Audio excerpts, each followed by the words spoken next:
Shalom, selamat sore Bapak Ibu Saudaraku semua. Mari saat ini kita mau datang kepada Tuhan. Kita akan memuji dan menyembah Tuhan Allah kita. Dan mari sama-sama kita siapkan hati kita dan kehidupan kita. Saya jemput saudaraku untuk bangkit berdiri. Sama-sama kita mau menyembah Tuhan, Allah kita yang hidup.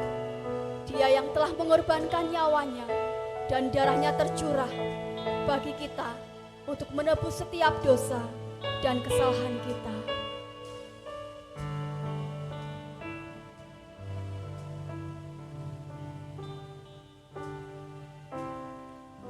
Dalamnya kasih-Mu Bapa,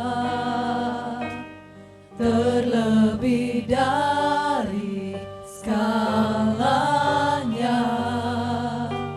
pengorbanan yang termulia selamatkanku.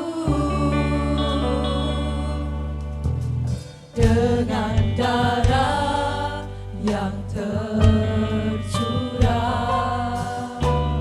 ampuniku atas dosa. Ku bersujud kepadamu, oh Yesusku.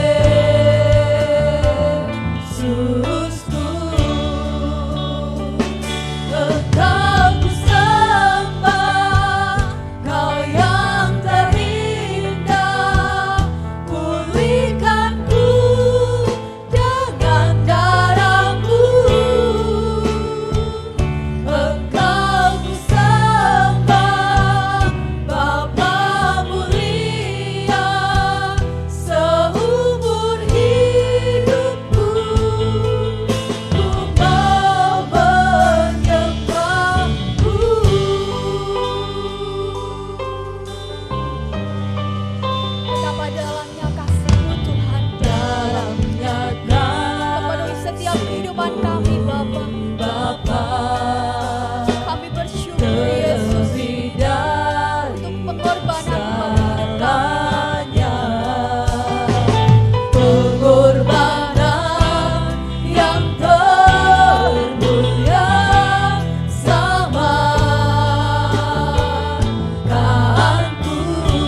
memang hanya Engkau Tuhan yang layak untuk kami sembah.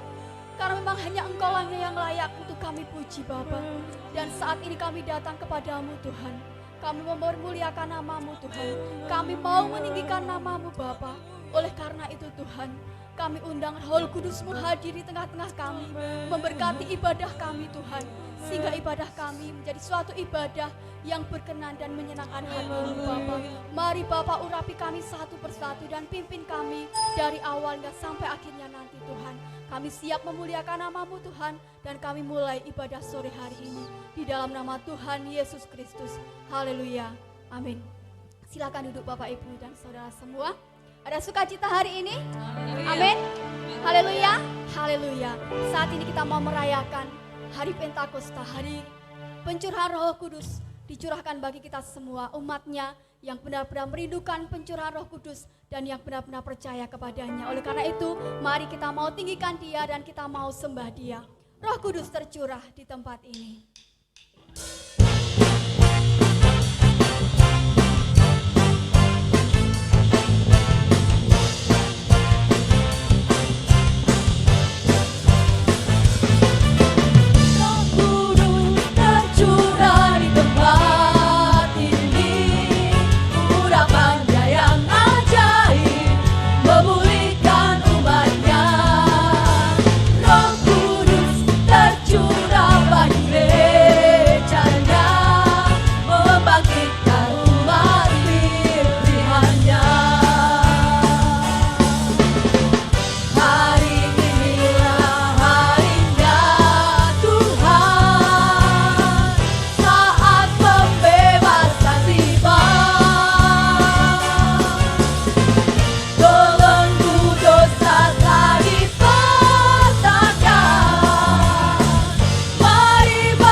Kita akan menjadi umat-umat yang diberkati, umat-umat yang menjadi pemenang, yang siap untuk merebut bangsa-bangsa, terlebih mereka yang belum mengenal akan Tuhan. Amin.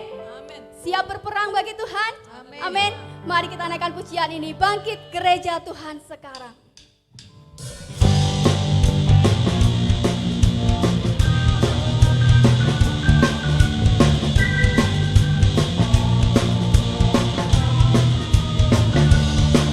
Bangkit gereja Tuhan sekarang, maju dalam kuasa Roh Kudus. Kemenangan telah diberikan, kuasa Roh telah dipatahkan, umatnya dipulihkan, bersoraklah. Bangkit gereja Tuhan sekarang, maju dalam kuasa Roh Kudus. Kemenangan telah diberikan, kuasa dosa dipatahkan, umatnya dipulihkan, bersoraklah. Pengurapannya telah dicurahkan, kuasa mujizatnya pun dinyatakan. Mari kibarkan pancinya bagi kemuliaannya, maju berperang, umat pemenang, rebut bangsa-bangsa bagimu Tuhan. Sama-sama kita bangkit sebagai gereja Tuhan. Bangkit gereja Tuhan sekarang, Maju bersama Tuhan. maju dalam kuasa Roh Kudus. Amin. Kemenangan telah diberikan, kuasa dosa dipatahkan, umatnya dipulihkan, bersoraklah. Pengurapannya telah dicurahkan, kuasa mujizatnya pun dinyatakan. Mari kibarkan pancinya bagi kemuliaannya, maju berperang, umat pemenang, rebut bangsa-bangsa bagimu Tuhan. Pengurapannya telah dicurahkan, kuasa mujizatnya pun dinyatakan. Mari kibarkan pancinya bagi kemuliaannya, maju berperang, umat pemenang, rebut bangsa-bangsa bagimu Tuhan.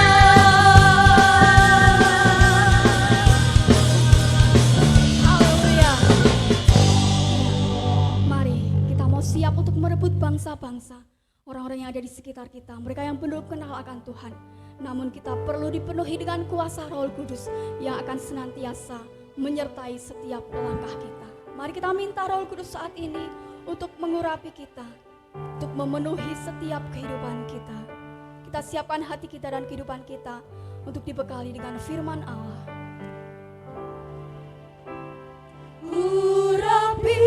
Urapilah kami dengan minyak baru, penuhilah kami dengan hadirat-Mu. Kami rindu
Sungguh hati kami ucap syukur Tuhan untuk setiap kebaikan dan kemurahan-Mu dalam hidup kami ya Bapa. Kami sudah menaikkan pujian kami, pengagungan kami kepada Engkau ya Bapa. Dan biarlah Engkau berkenan atas pujian kami ya Bapa. Ini pujian kami Tuhan, kami merindukan Roh Kudus-Mu senantiasa ada dalam hidup kami. Kau curahkan Roh Kudus-Mu ya Bapa. Sebab kami percaya ada kuasa ketika kami percaya kepada Engkau. Dan ketika kami menerima roh yang daripada Engkau ya Bapa. Kami percaya kami kuat ketika kami menghadapi hari-hari kami bersama Engkau Tuhan. Dengan kuasa Roh Kudus-Mu itu ya Bapa. Berkati hamba-Mu yang saat sore ini akan menyampaikan kebenaran firman-Mu ya Bapa. Pakai hamba-Mu untuk menyampaikan kebenaran firman-Mu. Berkati setiap hamba-Mu, urapi setiap anak-anak-Mu di tempat ini ya Bapa. Biarlah kami dapat merasakan kuasa Roh-Mu ada di tempat ini ya Bapa. Ini doa kami ya Bapa, kami serahkan jalannya pemberitaan firman-Mu hanya di dalam nama Tuhan Yesus Kristus. Haleluya. Amin. Haleluya, puji Tuhan. Selamat sore Bapak Ibu, selamat berjumpa dan salam sejahtera dalam kasih Tuhan Yesus Kristus. Bagaimana kabarnya Bapak Ibu? Luar biasa, sehat semua ya, semua diberkati Tuhan, amin. Mari kita akan mempersiapkan diri untuk terima berkat Tuhan. Tema firman Tuhan sore ini berbicara tentang murah hati, sama seperti Bapa yang di surga bermurah hati kepada kita semua. Ya. Ayatnya kita baca Lukas 6:36. Saya jemput dengan hormat, sama-sama bangkit berdiri. Lukas 6:36. Hendaklah kamu murah hati sama seperti Bapakmu adalah murah hati. Yang percaya katakan amin. Ya. Dari ayat ini saya bagi dua bagian. Bagian pertama menerangkan tentang Bapa kita yang di surga itu adalah Bapa yang murah hati. Selanjutnya bagian kedua, karena Bapa kita itu murah hati, Tuhan perintahkan, Tuhan menghimbau supaya anak-anak Tuhan, orang yang merasa dirinya orang Kristen, anak Tuhan, biarlah dia juga memiliki sifat murah hati, seperti Bapa yang di surga, murah hati. Ya, mari kita akan lihat di dalam Alkitab tentang bukti-bukti yang menunjukkan tentang Bapa yang di surga itu Bapa yang murah hati. Dalam hal apakah kemurahan hati Bapa itu dinyatakan kepada manusia? Yang pertama, kemurahan hati Bapa di surga dinyatakan kepada manusia yang pertama dalam hal Ia memberikan anaknya yang tunggal bagi dunia ini. Yohanes 3 ayat 16. Yohanes 3 ayat 16. Karena begitu besar kasih Allah akan dunia ini, sehingga Ia telah mengaruniakan anaknya yang tunggal, supaya setiap orang yang percaya kepadanya tidak binasa, melainkan beroleh hidup yang kekal. Karena demikian Allah mengasihi isi dunia. Allah bermurah hati kepada isi dunia yang notabene sudah jatuh dalam dosa dan seringkali menyakiti hati Bapa.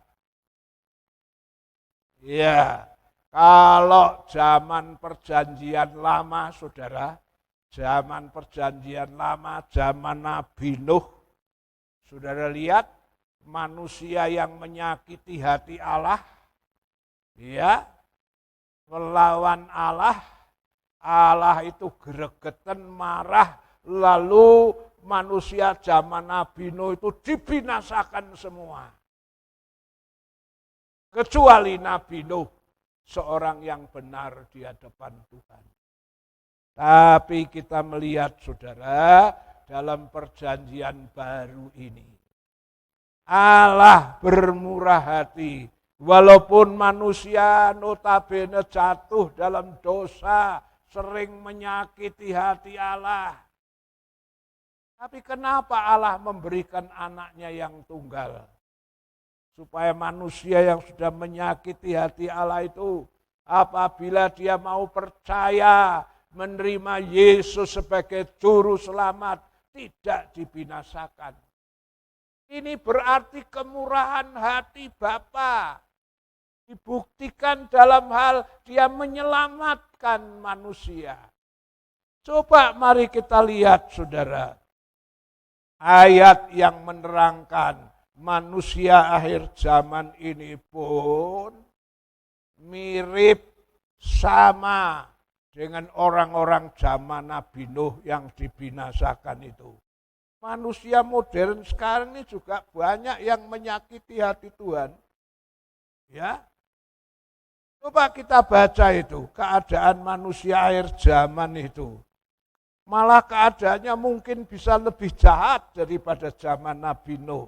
Kita baca Roma 3 ayat 10 sampai 18. Roma 3 ayat 10 sampai 18. Seperti ada tertulis, tidak ada yang benar, seorang pun tidak. Tidak ada seorang pun yang berakal budi, tidak ada seorang pun yang mencari Allah. Semua orang telah menyeleweng, mereka semua tidak berguna. Tidak ada yang berbuat baik, seorang pun tidak. Kerongkongan mereka seperti kubur yang ternganga, lidah mereka merayu-rayu, bibir mereka mengandung bisa. Mulut mereka penuh dengan sumpah serapah, kaki mereka cepat untuk menumpahkan darah. Keruntuhan dan kebinasaan mereka tinggalkan di jalan mereka, dan jalan damai tidak mereka kenal. Rasa takut kepada Allah tidak ada pada orang itu. Ya, inilah keadaan manusia akhir zaman.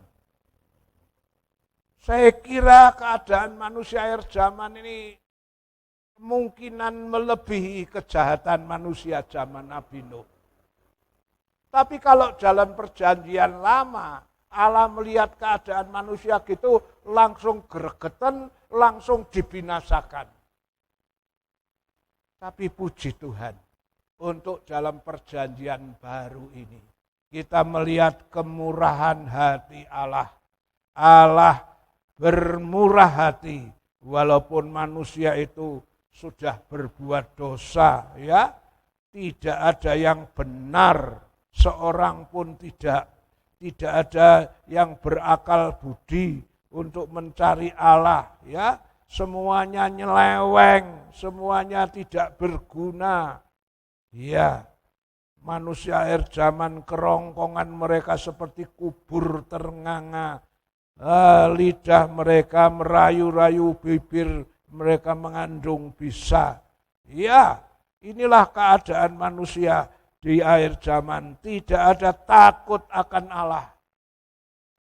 Namun dalam kondisi yang demikian ini, Allah memberikan anaknya yang tunggal.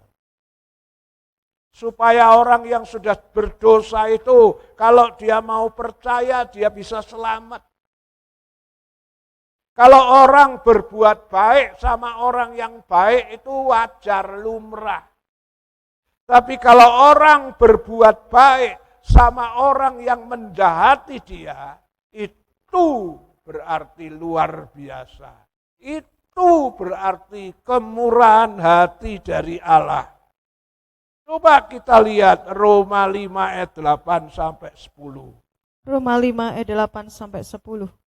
Akan tetapi Allah menunjukkan kasih-Nya kepada kita, oleh karena Kristus telah mati untuk kita ketika kita masih berdosa.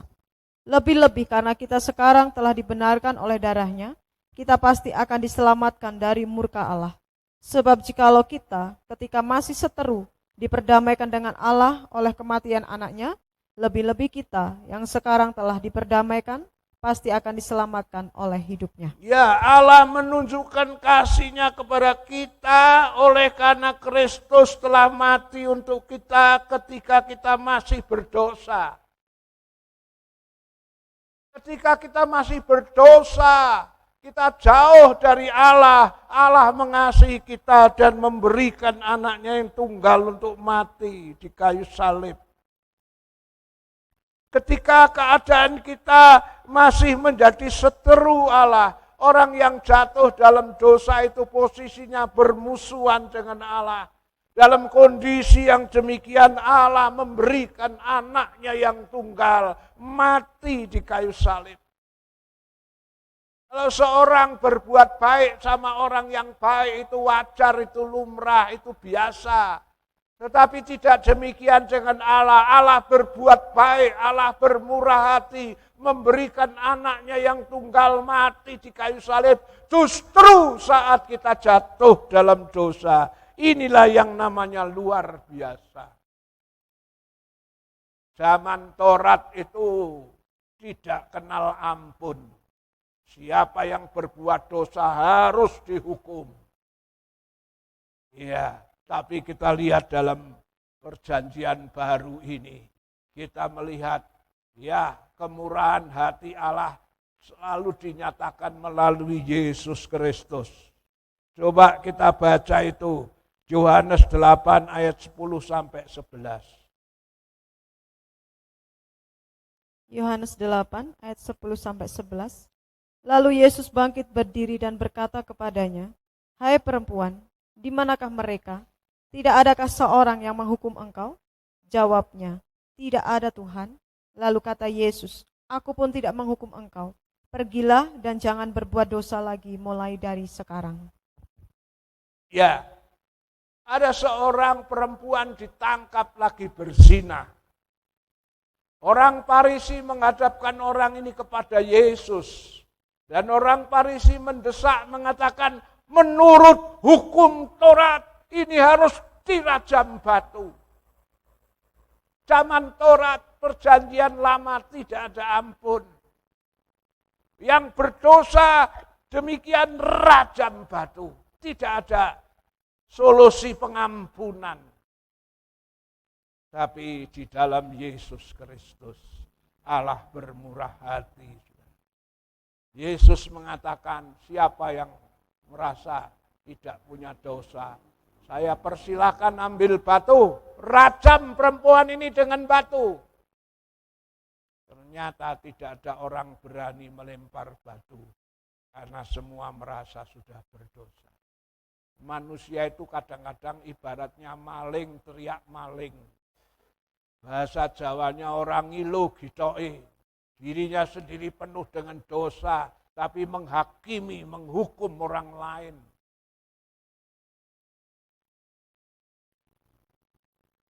Setelah Yesus ngomong gitu, tidak ada orang berani melempar batu. Dan Yesus bilang, aku pun tidak menghukum. Tapi jangan berbuat dosa lagi. Inilah kemurahan hati Allah. Mazmur melukiskan kemurahan hati Allah itu dengan kata-kata sejauh timur dari barat. Coba dibaca itu. Mazmur 103. 10-12. Mazmur 103 ayat 10-12. Tidak dilakukannya kepada kita setimpal dengan dosa kita, dan tidak dibalasnya kepada kita setimpal dengan kesalahan kita. Tetapi setinggi langit di atas bumi, demikian besarnya kasih setianya atas orang-orang yang takut akan Dia. Sejauh timur dari barat, demikian dijauhkannya daripada kita pelanggaran kita. Iya. Di Mazmur 103 dikatakan, tidak dilakukannya kepada kita setimpal dengan dosa kita. Kalau hukum Taurat, hukumnya dihukum setimpal dengan dosa. Kalau perempuan itu berzina, hukumnya rajam batu. Ini zaman Taurat. Tapi zaman anugerah, zaman kemurahan, kemurahan hati Allah memberikan anaknya yang tunggal. Supaya orang-orang yang jatuh dalam dosa, yang seharusnya tidak bisa diselamatkan, ketika dia mau percaya Yesus, orang itu diselamatkan. Ya, setinggi langit dari bumi, demikian besar kasih setianya kepada orang yang takut. Sejauh timur dari barat, demikian dijauhkannya daripada kita pelanggaran kita. Sejauh timur barat. Ora ana ukurane itu, sejauh timur barat. Sapa sing pernah ngitung dengan ukuran angka sejauh timur dari barat?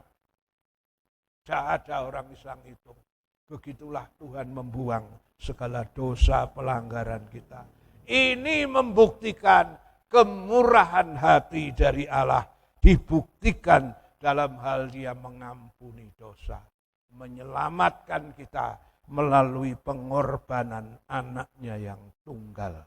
Yang kedua, kemurahan hati Bapa dibuktikan, dinyatakan dalam hal dia memberikan matahari hujan kepada orang baik dan orang jahat. Matius 5:45. Matius 5:45.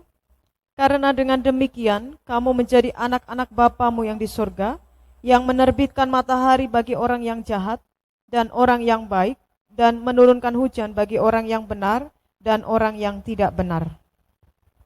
Ya, kemurahan hati Bapa yang kedua diberikan dalam hal, dinyatakan dalam hal ia memberikan matahari, hujan kepada orang baik dan orang jahat. Ya, karena dengan demikianlah kamu menjadi anak Bapamu di sorga yang menerbitkan matahari bagi orang jahat dan orang baik, menurunkan hujan bagi orang yang benar dan yang tidak benar. Mungkin kalau orang baik dikasih hujan, kasih apa, ya dia merasa ya wis pas lah wong aku baik. Tapi kalau mau diteliti sebetulnya siapa sih orang baik? Semuanya udah jatuh dalam dosa. Dan semuanya itu sebetulnya termasuk saudara dan saya tidak layak itu terima berkat matahari, hujan. Tetapi karena kemurahan hati Bapa dinyatakan dia memberikan matahari hujannya kepada orang baik dan orang jahat. Matahari, hujan sangat dibutuhkan ketika kita masih hidup di dunia. Seandainya tidak ada matahari, semuanya jendel jadi es, tidak ada kehidupan. Ya, matahari dibutuhkan supaya memberikan kesehatan manusia.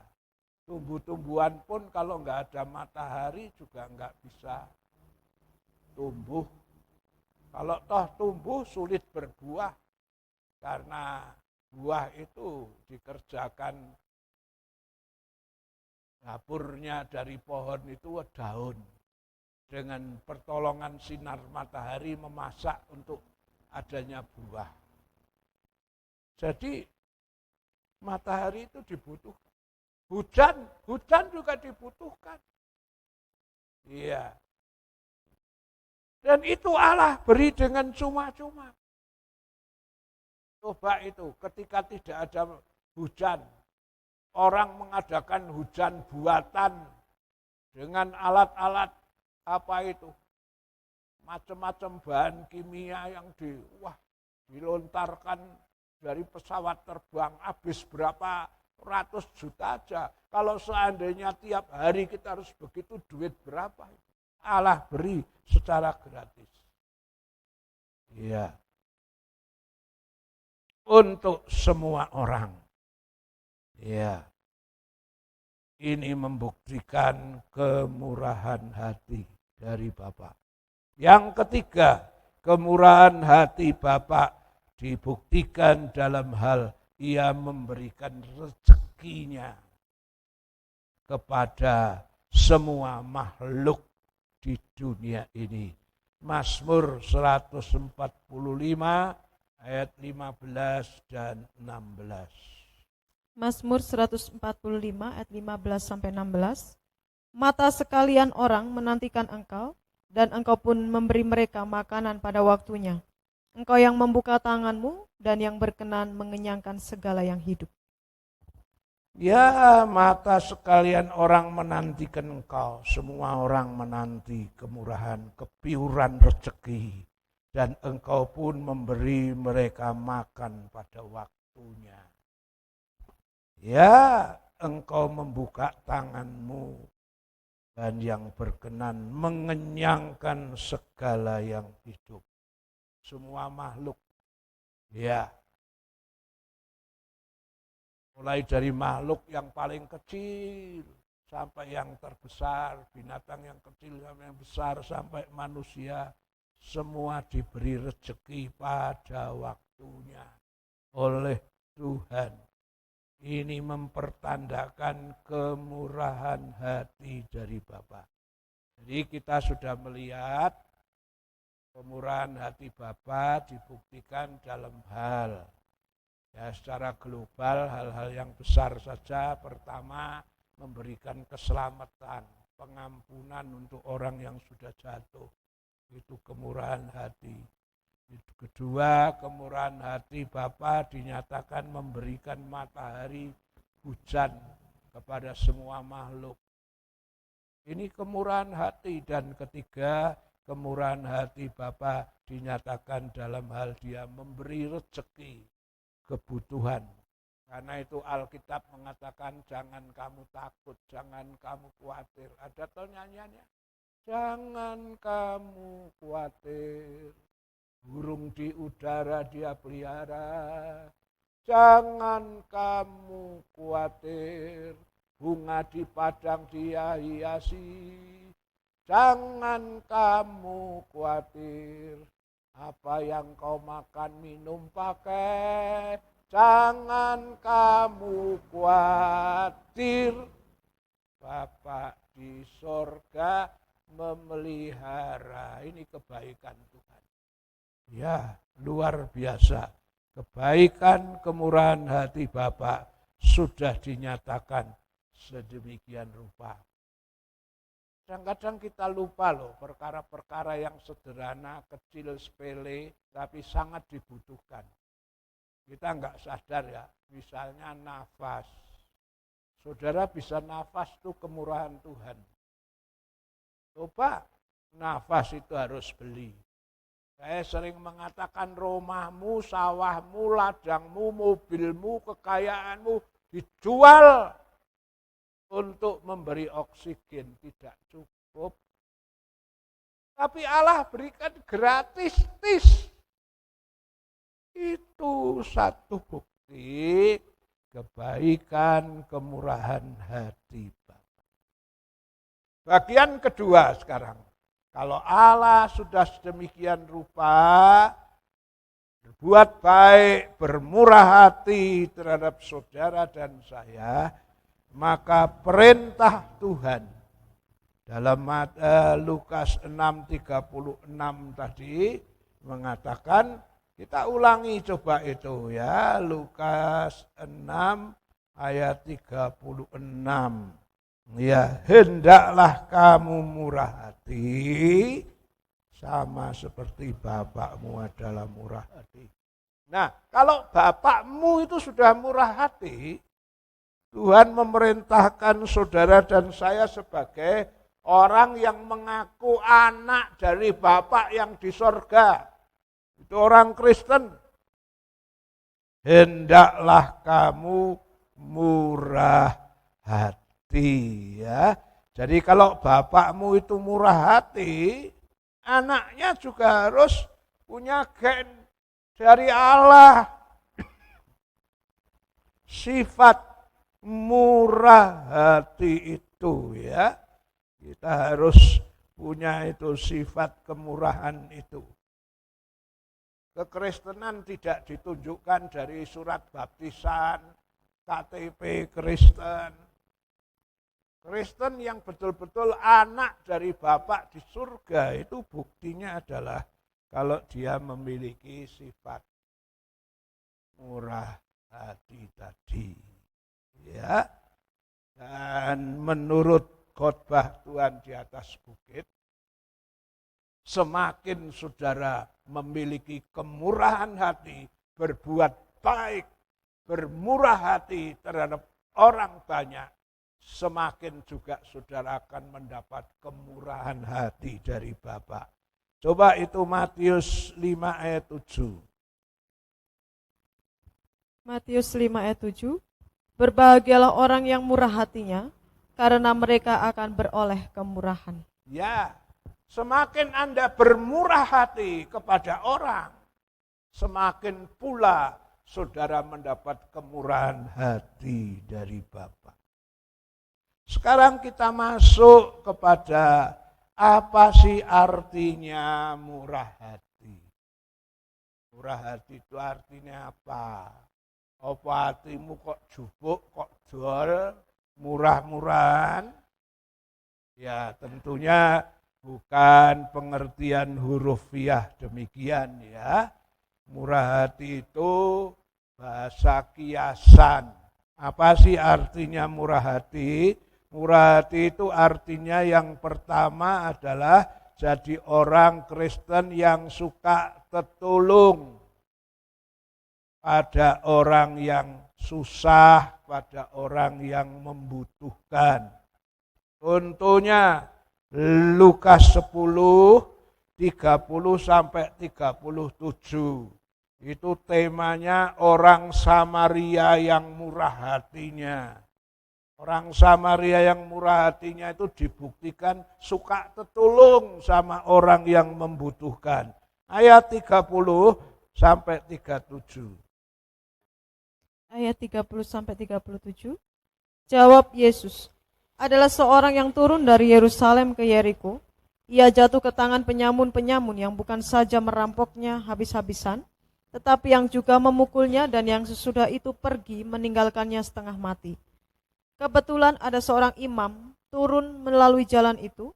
Ia melihat orang itu, tetapi ia melewatinya dari seberang jalan. Demikian juga seorang Lewi datang ke tempat itu. Ketika ia melihat orang itu, ia melewatinya dari seberang jalan.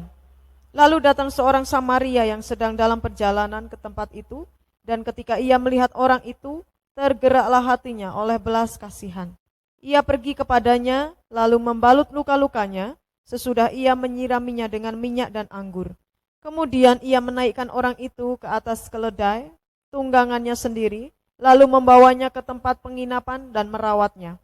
Keesokan harinya ia menyerahkan 2 dinar kepada pemilik penginapan itu, katanya, rawatlah dia, dan jika kau belanjakan lebih dari ini, aku akan menggantinya waktu aku kembali.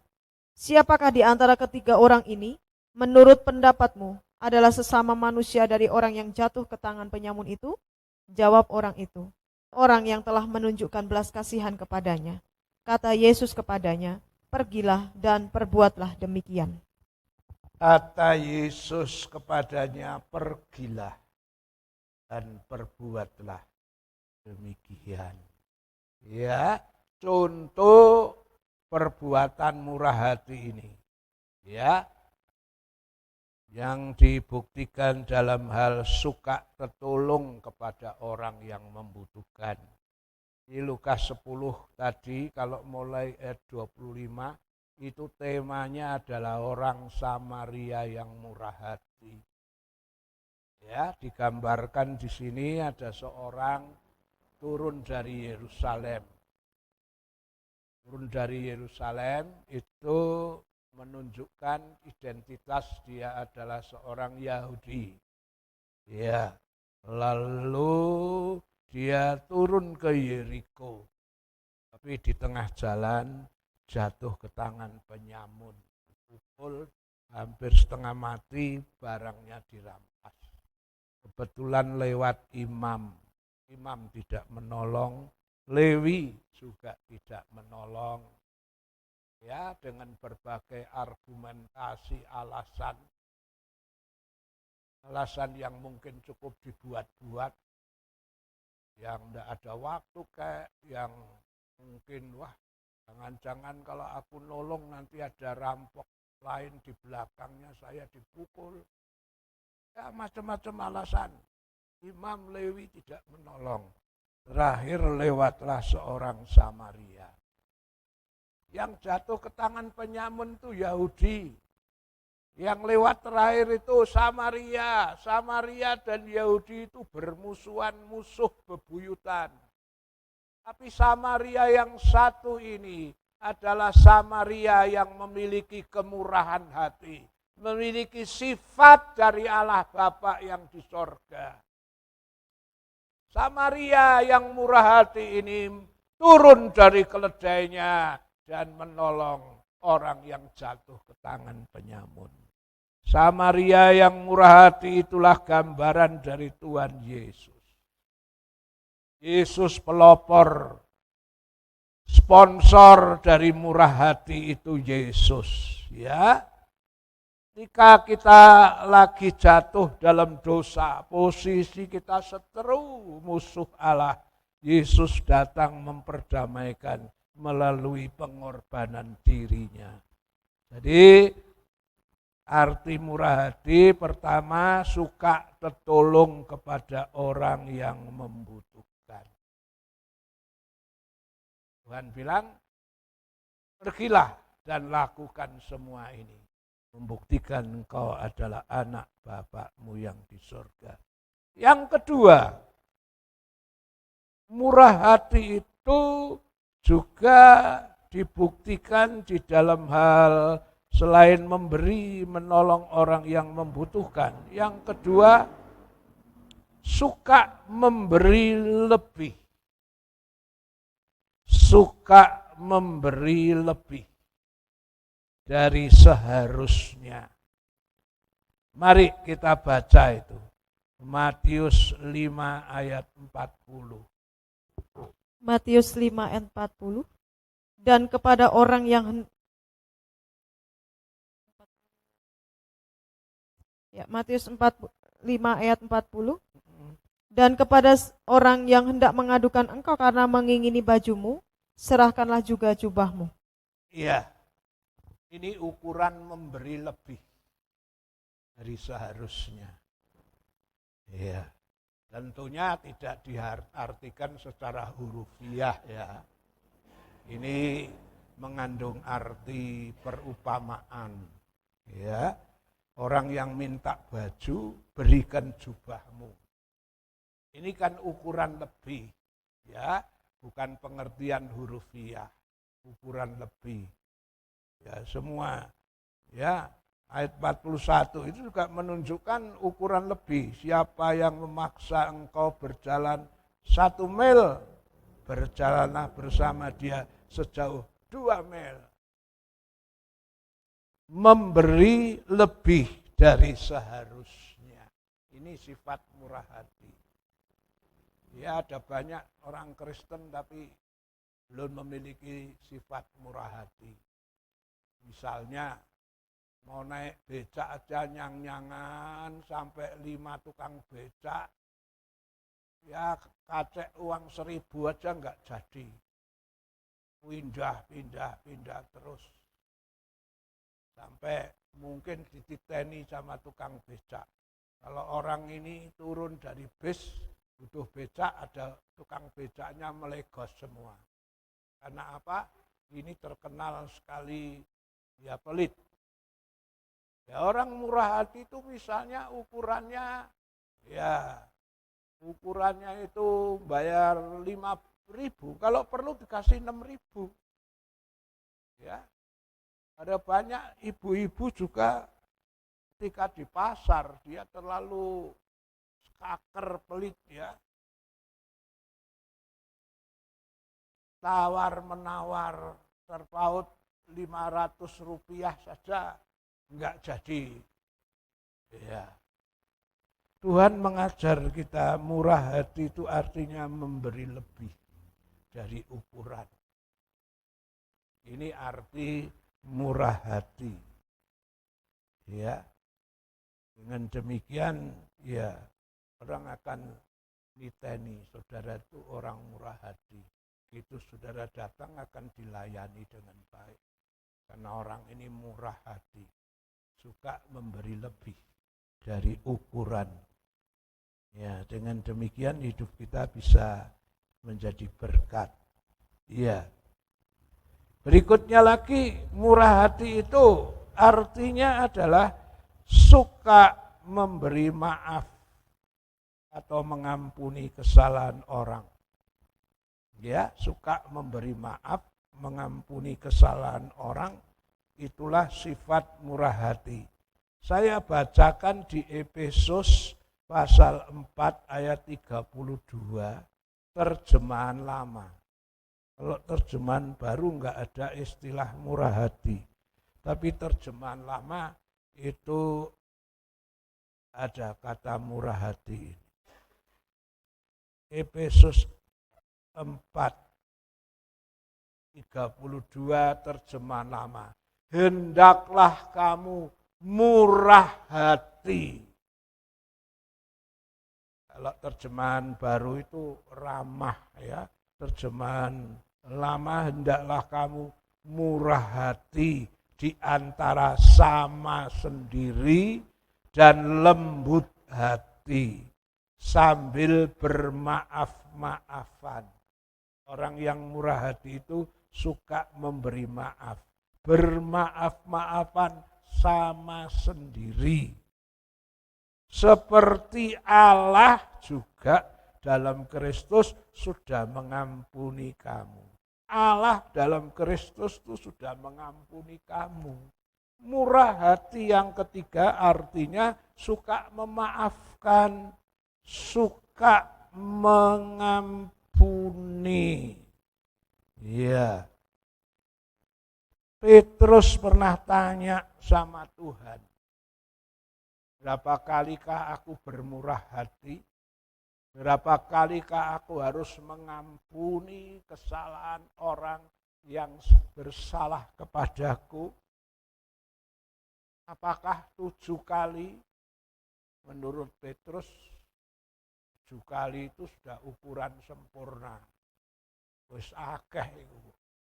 Ketika tanya sama Tuhan, Tuhan bilang, oh bukan 7 kali. Tapi 70 kali 7 kali. Ya. Kalau ada aturan cuma 7 kali, orang Kristen harus memberi lebih dari itu. Murah hati itu memberi lebih dari ukuran. Mengampuni lebih dari ukuran. Kalau ukuran lama mungkin 7 kali. Tapi ukuran Yesus mengatakan bukan 7 kali, tapi 70 kali 7 kali. Coba dibaca itu. Matius 18, 21, 22. Matius 18, 21, 22. Kemudian datanglah Petrus dan berkata kepada Yesus, Tuhan, sampai berapa kali aku harus mengampuni saudaraku jika ia berbuat dosa terhadap aku? Sampai 7 kali? Yesus berkata kepadanya, bukan. Aku berkata kepadamu, bukan sampai 7 kali, melainkan sampai 70 kali 7 kali. Ya, bukan 7 kali toh. Kalau ukuran lama mungkin 7 kali itu sudah banyak. Karena 7 itu sempurna. Tapi yang namanya murah hati itu membeli lebih dari ukuran. Seperti tadi saya upamakan misalnya ukuran naik becak kudune 5.000, murah hati itu memberi lebih. Iya. Kalau ukuran lama memaafkan itu mungkin cukup 7 kali. Tapi Yesus melampaui ukuran lama dalam perjanjian baru itu kemurahan Allah dinyatakan luar biasa. Ya bukan hanya 7 kali tapi 70 kali 7 kali. Nek ming 70 kali 7 cuma 490. Tapi Tuhan ngomong 70 kali 7 kali. Yang terakhir ini tinggal diisi angka berapa. Artinya selalu bermurah hati. Selama kita masih hidup, Kita selalu bermurah hati, memberi maaf, mengampuni orang yang salah sama kita. Sebab kalau kamu tidak mengampuni kesalahan saudaramu, bapakmu juga tidak akan mengampuni kesalahanmu. Itu menurut Matius 6, 14 sampai 15. Ya, jadi kita sudah dengar firman tentang murah hati seperti Bapak murah hati. Nek Bapak sudah murah hati, kita juga harus murah hati. Kalau enggak, saudara kalau baca di Matius 18 seterusnya itu ya, orang yang sudah mendapat kemurahan hati raja, dimaafkan, dibebaskan hutangnya yang 1.000.000 talenta, akhirnya dia memenjarakan orang yang hutang cuma 100 dinar. Ketika rajanya dengar orang itu yang tadinya sudah dibebaskan ditangkap lagi. Lalu dimasukkan di penjara. Jadi kalau Bapak bermurah hati, Bapak juga menginginkan kita bermurah hati. Dengan demikian hidup saudara dan saya bisa menjadi berkat, mencerminkan Kristus ada di dalam diri saudara dan saya. Mari kita tundukkan kepala. Maha besar Allah Tuhan kami di sorga, terima kasih untuk kebenaran firman yang kami terima tentang kemurahan hati. Seperti Bapak yang di sorga, murah hati Tuhan mengajar kami memiliki sifat murah hati. Ya, biar kami bisa murah hati seperti Bapak yang di sorga. Ampuni kalau selama ini kami belum memiliki sifat ini. Tolong kami Tuhan. Melalui firman kami belajar memiliki sifat Bapak kemurahan hati supaya hidup kami menjadi berkat untuk kemuliaan nama-Mu. Aku doa untuk yang sakit disembuhkan, yang lemah dikuatkan, yang ada masalah. Terimakan jalan keluar pertolongan dari Tuhan. Terpuji nama-Mu. Dalam nama Tuhan Yesus. Amin. Ya, tidak ada pengumuman lain. Doakan terus pembangunan rumah Tuhan. Ya, sampai selesai dan nama Tuhan dipermuliakan. Percayalah, orang yang murah hati akan dapat kemurahan. Murah hati terhadap orang lain saja dapat kemurahan. Apalagi bermurah hati terhadap pekerjaan Tuhan, pembangunan rumah Tuhan. Saudara bermurah hati, saudara mengorbankan untuk bait Tuhan. Tuhan tentu akan membalas lipat kali ganda. Puji Tuhan.